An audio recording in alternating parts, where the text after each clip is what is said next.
Forest story from Venezuela. Tree of Life. Amazing facts. Orinoco Delta is a vast fan-shaped delta located in eastern Venezuela, where the Orinoco River meets the sea. The kids were lost. A group of children from a small village at the edge of the Orinoco River had stolen a canoe to have some fun. But the currents carried them far around into the delta. They shouted for help, but deep in the jungle, there was no one to come to their rescue. As night fell, the children were afraid they would never be found and end up being eaten by a jaguar. Tired and hungry, they were on the verge of tears when they heard a gentle whisper. They looked up to see a moriche palm tree waving in the wind.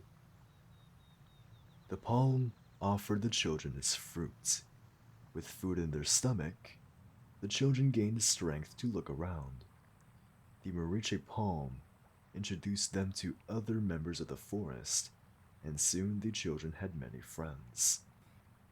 They learned to use wood to build houses, and leaves for roofs.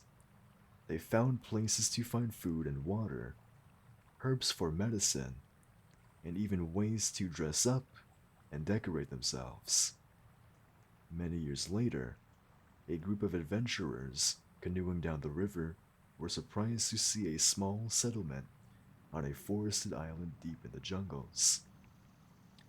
The children had learnt the ways of the forest and were now living comfortably amidst the labyrinth of waterways. The moriche palm came to be known as the Tree of Life, and the children grew up to be the Wararo Indians, also known as Canoe People.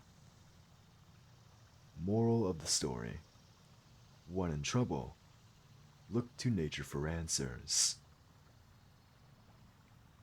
Forest story from China. Artist and the River. In ancient China lived an artist whose paintings were almost lifelike. The artist's fame had made him proud and conceited. One day, the emperor wanted to get his portrait done, so he called all great artists to come and present their finest work so that he could choose the best. The artist was sure he would be chosen, but when he presented his masterpiece to the emperor's chief minister, the old man laughed. The wise old man told him to travel to the Li River. Perhaps he could learn a little from the greatest artist in the world.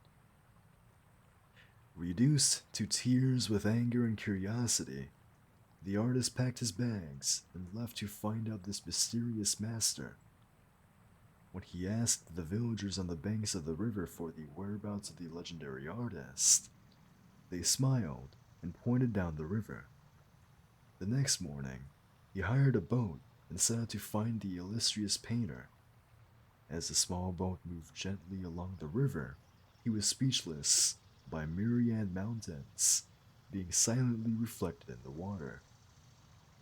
He passed milky white waterfalls and mountains in many shades of blue, and when he saw the mists rising from the river and merging with the soft clouds surrounding the peaks, he was reduced to tears.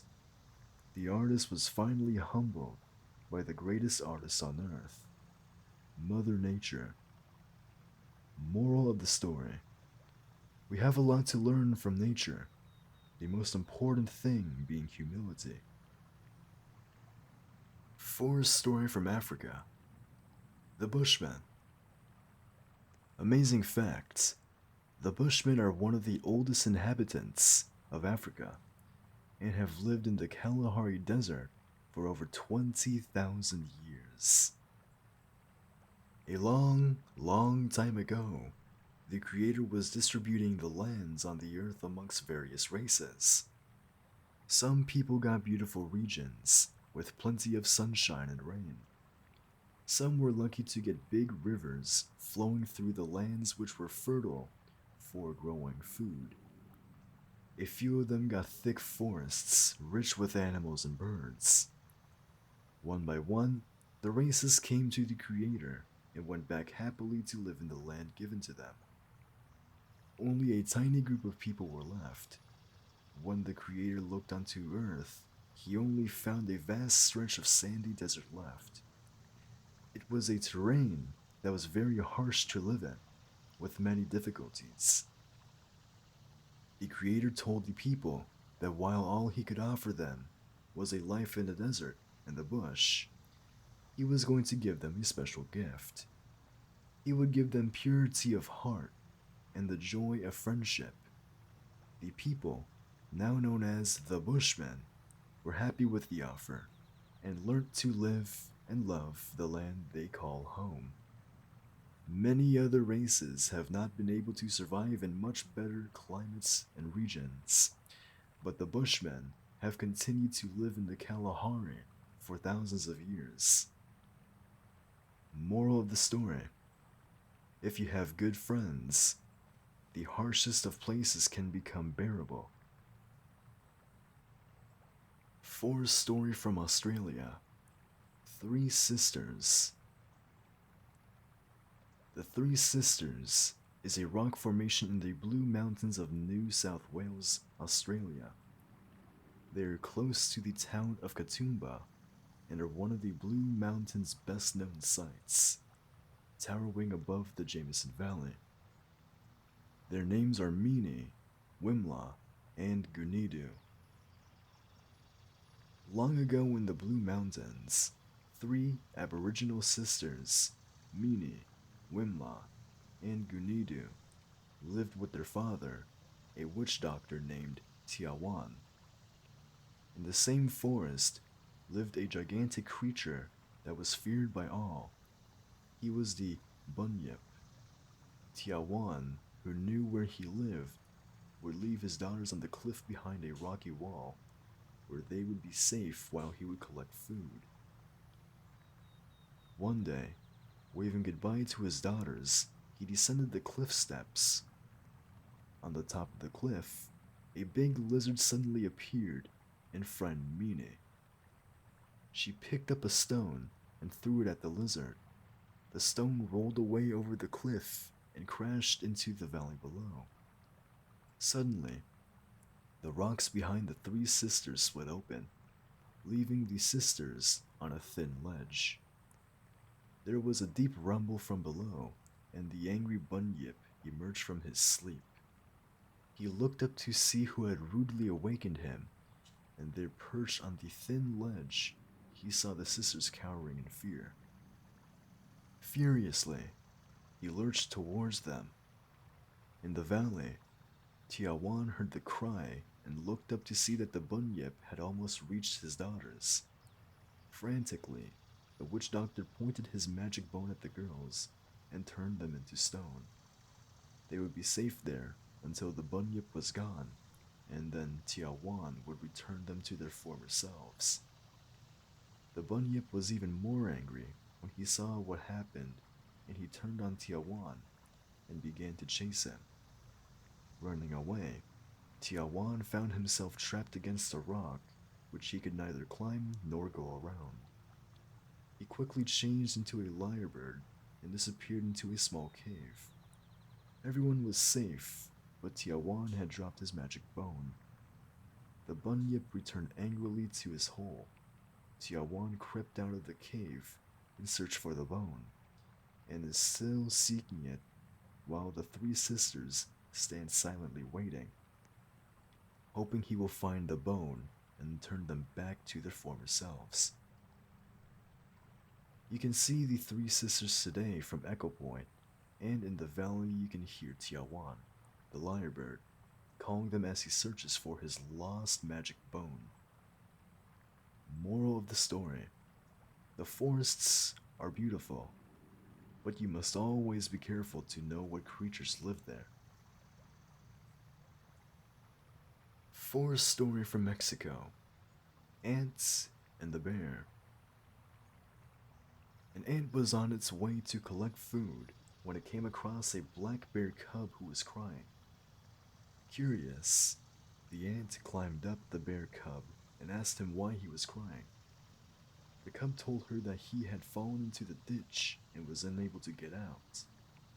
The little ant told the bear not to worry, for she would get the bear out of the ditch. The bear cub was surprised, for how could a tiny ant lift him out? Now it so happened that the ant was no ordinary ant. It was a leafcutter ant. The ant rushed back to her nest colony, which had millions of ants, and told them about the problem. Together, they cut the leaves off from the orange trees and kept dropping them into the ditch until the ditch began to fill up and the bear could easily climb out. Moral of the story: common people can create big revolutions when they get together. Amazing fact: leafcutter ants live in large and complex societies, which are second only to humans. In a few years, their nests can span more than 30 meters and contain millions of ants. Forest story from Norway: the Aurora. To the king of the skies was born a daughter so pretty that she gave the moon a complex. The king raised her in strict discipline as a prim and proper princess, for he had laid many careful plans for her future. But despite his best efforts, the pretty princess fell in love with wild dancing. She would put on her emerald dress with flowing ribbons of light and dance her way into the night. Watching her beauty, many a star fell for her. As the princess and her admirers grew, so did the king's anguish, for he could not bear to watch a royal princess dance for the common people. Finally, he put forth a hard choice for the princess: either marry the rainbow prince, settle down and give up dancing, or be banished for life to the edge of the earth. The princess made her choice. To this day, you can often catch her dancing in the skies of the northern hemisphere and see the stars falling. Not many people have experienced her beauty, but those who have are changed forever. Moral of the story: every choice has its trade off, but it's easy to choose if your priorities in life are clear. Amazing fact: Northern Lights, or the Aurora, is a natural light display in the sky of the Arctic regions. The dancing lights are a form of intense space weather, a result of the atmosphere shielding the Earth against fierce solar particles that would otherwise make our planet unsafe for life. The lights occur frequently between September and October, and then occur again between March and April. They are also visible sometimes in the winter. Last but not least, forest story from USA: the wolves. Not so long ago, the president was troubled, for the wolves were slowly vanishing from the forests. He was desperate to save the noble animal, so he called all his scientists and ordered them to find a way to conserve the beautiful wolves. The scientists came up with big plans and ideas, from creating protected areas to captive breeding. Some even suggested cloning. To some extent, they were successful in raising the population of the wolves. But soon the hunters became even more active, and the wolves started disappearing at a faster rate. The president was extremely sad, but a wise counselor suggested he take the help of the storytellers. So a new approach was found, and the creatives were called. Musicians made beautiful songs on the wolf, the writers wrote enchanting stories, and photographers and filmmakers captured the beauty of the elusive wolf and its importance for our forests. Soon, the word spread and the people joined in the movement for protecting the wolf. Slowly, the wolf numbers began to rise and balance was restored to the forests. Moral of the story: scientists create a better life, but we also need artists and storytellers to create a better world.